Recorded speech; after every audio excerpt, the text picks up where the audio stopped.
बच्चों, कैसे हैं आप सभी? मैं आशा करती हूँ आप सभी लोग स्वस्थ और प्रसन्न होंगे। आज हम हमारा पाठ विराम चिन्ह को पढ़ेंगे और समझेंगे। आइए इसे प्रारंभ करते हैं। यह है पाठ 16 विराम चिन्ह। विराम चिन्ह कैसे कहते हैं? विराम यानी इसका शाब्दिक अर्थ होता है रुकना या फिर ठहरना।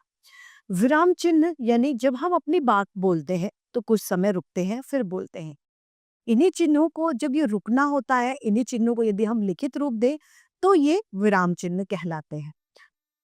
कई तरीके के विराम चिन्ह होते हैं। पूर्ण विराम, अल्प विराम, अर्ध विराम, कोष्टक, बहुत सारे। आइए इन्हें पढ़ते हैं। विराम चिन्ह यानी विराम प्लस चिन्ह, यानी विराम के लिए एक निश्चित किए गए चिन्ह। विराम का अर्थ होता है रुकना या फिर ठहरना। चिन्ह का अर्थ है संकेत, यानी रुकने के लिए लगाए गए संकेतों को विराम चिन्ह कहा जाता है। आपने ध्यान दिया होगा कि जब हम अपने मन की बात को या अपने भावों को किसी के सामने प्रस्तुत करते हैं तो बीच बीच में अनेक बार रुकते हैं। बोलते समय इस प्रकार दो रुकने की प्रक्रिया को लिखित रूप से स्पष्ट करने हेतु कुछ चिन्ह प्रयोग में लिए जाते हैं। ये संकेत चिन्ह ही विराम चिन्ह कहलाते हैं। इन्हें रुकना ही विराम चिन्ह है। विराम चिन्ह के प्रयोग द्वारा भाषा का भाव प्रकट होता है। वाक्य बोलते समय भी हमारे बोलने का ढंग विराम चिन्ह पर ही निर्भर करता है। रुको मत, खाओ, यानी रुको मत के बाद में क्या है? एक चिन्ह, विराम चिन्ह। रुको मत खाओ। विराम चिन्ह के प्रयोग से दोनों वाक्यों के अर्थ में बदलाव आ गया। इसका मतलब है आप बिना रुके खाते जाओ, और इसका अर्थ है रुक जाओ मत खाओ, ये चीज मत खाओ। इस प्रकार पहले वाक्य में विराम चिन्ह रुको मत के पश्चात लगा है, इसका मतलब हुआ रुको नहीं, तुम लगातार खाते जाओ। दूसरे वाक्य में रुको के बाद में विराम चिन्ह लगा है, जिसका अर्थ है रुक जाओ, खाओ नहीं। स्पष्ट है कि विराम चिन्ह के प्रयोग से भाषा के भावों में बदलाव आ जाता है।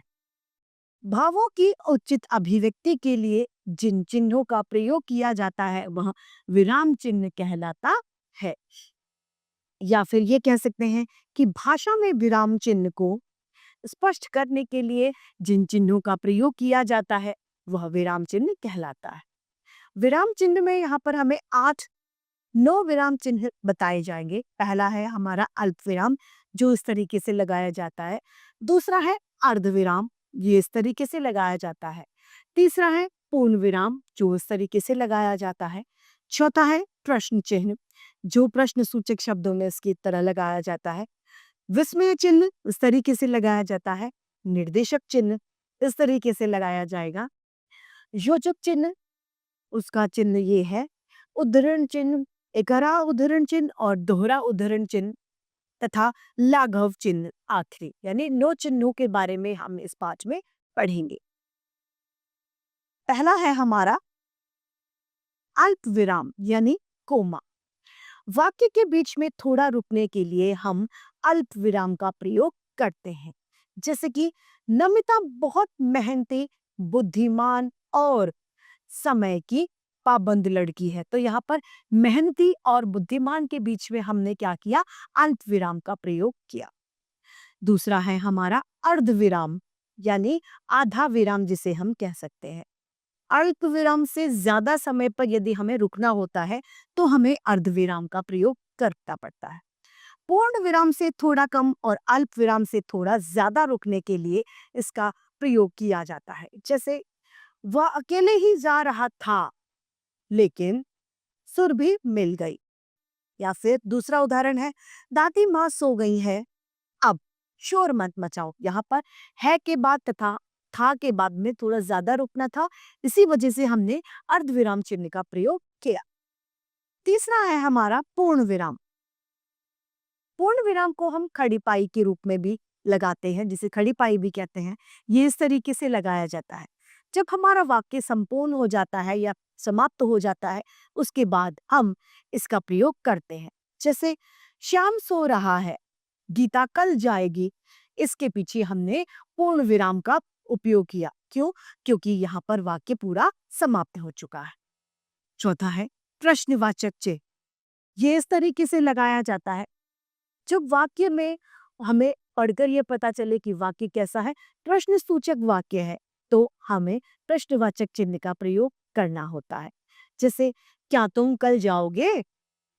खाना खा लिया या नहीं? ये सभी क्या है? प्रश्न सूचक वाक्य है। इसके पीछे हमें प्रश्नवाचक चिन्ह का प्रयोग करना होता है। पांचवा है हमारा विस्मय सूचक चिन्ह। ये इस तरीके से लगाया जाता है।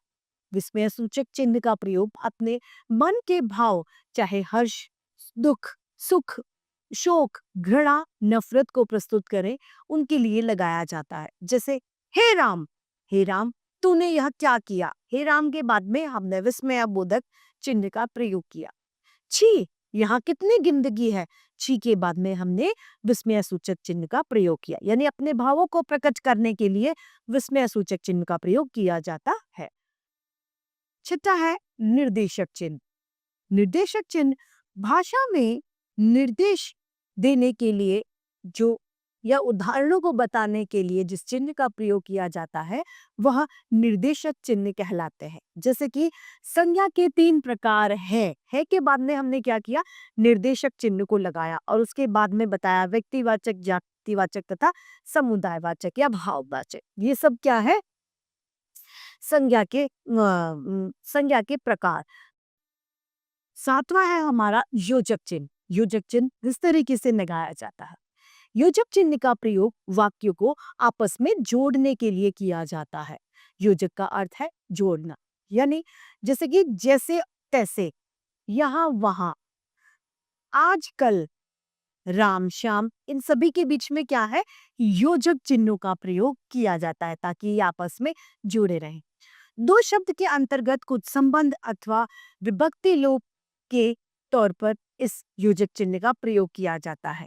निर्देशक चिन्ह से यह छोटा होता है। निर्देशक चिन्ह थोड़ा बड़ा होता है, योजक चिन्ह थोड़ा छोटा होता है। जैसे कि सविता को हलवा पूरी पसंद है, तो हलवा और पूरी के बीच में क्या है?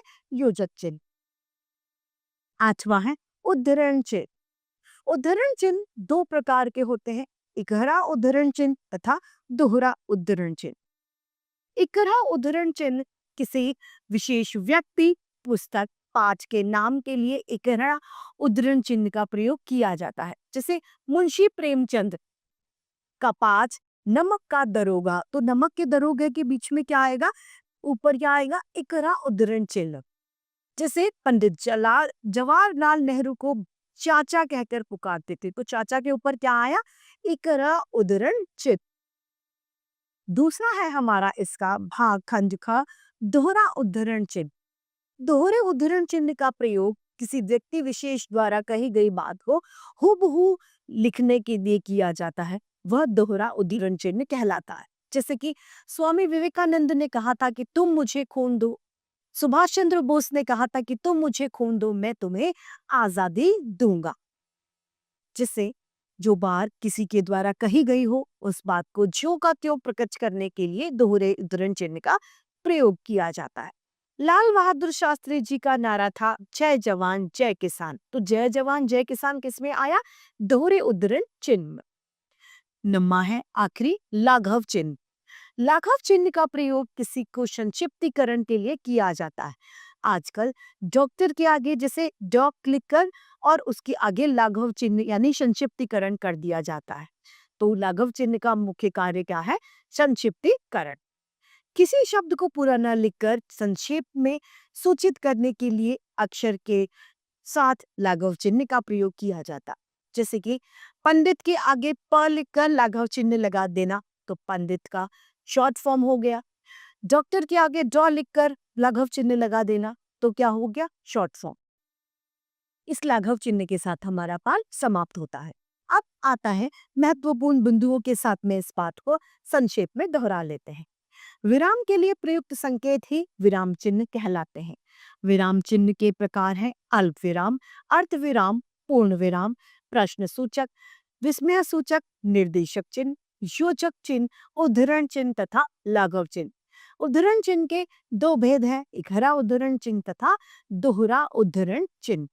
इसी के साथ हमारा ये पाठ विराम चिन्ह समाप्त होता है। मैं आशा करती हूँ आप सभी को यह पाठ भनिका के रूप से समझ में आया होगा। आज के लिए इतना ही, फिर मिलते हैं। धन्यवाद।